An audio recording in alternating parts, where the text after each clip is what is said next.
Hi, and welcome back to my channel. If you're new here, I'm Pokelas, and today we're diving into Pokemon Generation 2 Johto. This is a game that is beloved by many Pokemon fans around the world, and we're going to explore why. The main story of Pokemon Gold, Silver, and Crystal isn't just about becoming champion. It's about growth, honoring tradition, and bridging the past with the future. The Johto region itself is rooted in history. It is inspired by Kansai region of Japan, known for its beautiful ancient cities like Kyoto. This influence is clear in its pieces like Ecruteak City, the setting for one of the greatest pieces of Pokemon lore ever written. The Legendary of the Burnt Tower. The story centers on Ecruteak City, home of two great towers. Centuries ago, lightning struck the brass tower, now called the Burnt Tower, starting a devastating fire that raged on for 3 days and 3 nights. This fire sadly killed 3 unnamed Pokemon trapped inside. As the fire finally went out, the legendary Pokemon Ho-Oh descended from the sky. In an act of profound compassion and power, Ho-Oh resurrected 3 slain Pokemon and gave them new life as legendary beasts, Raikou, Entei, and Suicune. As you explore Johto, the incredible history, you're also working to shut down a desperate Team Rocket who's trying to find their leader, Giovanni. The guaranteed shiny Pokemon. This is the first generation that gave players an unforgettable moment, their first guaranteed chance at catching a shiny Pokemon. Wow! When you encounter an enraged red Gyarados at Lake of Rage, this Gyarados is a guarantee to be shiny Pokemon. This was the first introduction to a rare, colorful, vibrant, adding a huge dose of excitement right into the main story of the game. A rival with a story. Generation 2 gave us one of the most intense and memorable rivals. Silver is different. Right from the start, he doesn't get his starter Pokemon, he steals it. His only goal is to become the strongest trainer no matter what. He believes Pokemon are just tools for battling, and he thinks caring about them is a fatal weakness. Why? Silver is an abandoned son of Giovanni, the old boss of Team Rocket. Giovanni lost to Red, and Silver believes that loss happened because his dad was weak.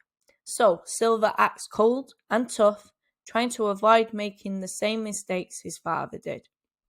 But his whole character changes because of one key moment. Golbat evolves into a Crobat. Crobat only evolves when it completely trusts its trainer. This single evolution proves that even though Silver tried to hate the emotion bond, his Pokemon loved and trusted him anyway. This totally flips the script and shows the player the core lesson of the game. Game-changing features. These games weren't just sequels, they completely changed the Pokemon formula with quality of life updates, new mechanics that are now an absolute staples. The day and night cycle. The world finally felt real. Pokemon spawns changed based on the time you played, meaning you had to hunt for creatures like Hoot Hoot at night, Pidgeot in the day. It is also rare to find Lapras, which only appears in Union Cave on Fridays. The bug catching contest. Want to catch a Cypher or a Pinsir early? You had to join the weekly bug catching contest in National Park every Tuesday, Thursday, and Saturdays. This fun time competition offered unique rewards, the new types and balance. The introduction of Dark and Steel type Pokemon was massive. This finally brought the balance to the game by giving us counters to those powerful psychic types, the Pokégear. This simple device was vital. It lets you call your mum, talk to the professor, and most importantly, other trainers call you to set up rematches. Pokemon breeding. For the first time, you could leave 2 Pokemon in the daycare and get an egg. This gave us all those adorable baby Pokemon and opened up a whole new world of collecting. Gold versus Silver version differences. Let's break down the classic differences between the two core games. Exclusive Pokemon. Let's start with Gold. You get Mankey Primate, Growlithe Arcanine, Spinarak Gyarados, Gligar Mantine, Teddiursa and Ursaring.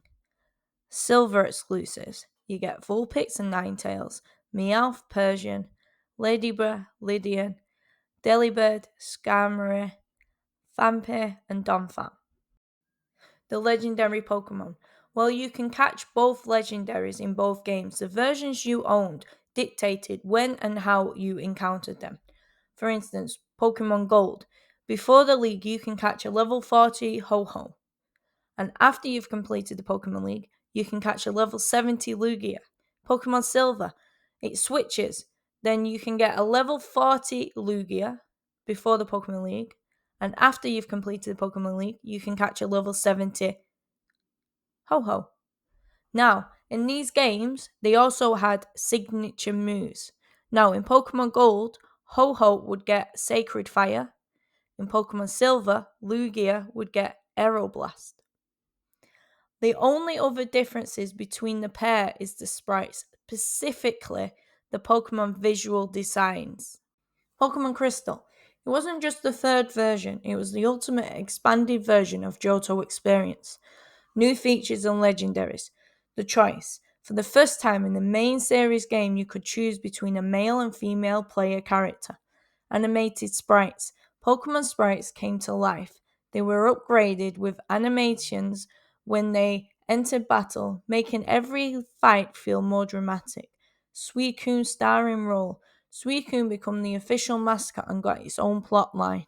Instead of a random chase, you actively tracked Suicune across Johto, leading to a dramatic scripted encounter. The Battle Tower.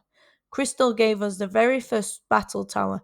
This was the iconic post-game facility where trainers could test teams against powerful NPCs under special rules. The first true place for pure skill and challenges. Pokemon, changes, and gifts. The Odd Egg. You receive a special Odd Egg, which guarantees a baby Pokemon. The chance to get a shiny from the egg was huge, 14% in the international games, and an increase 50% in the Japanese versions. The Cutlass.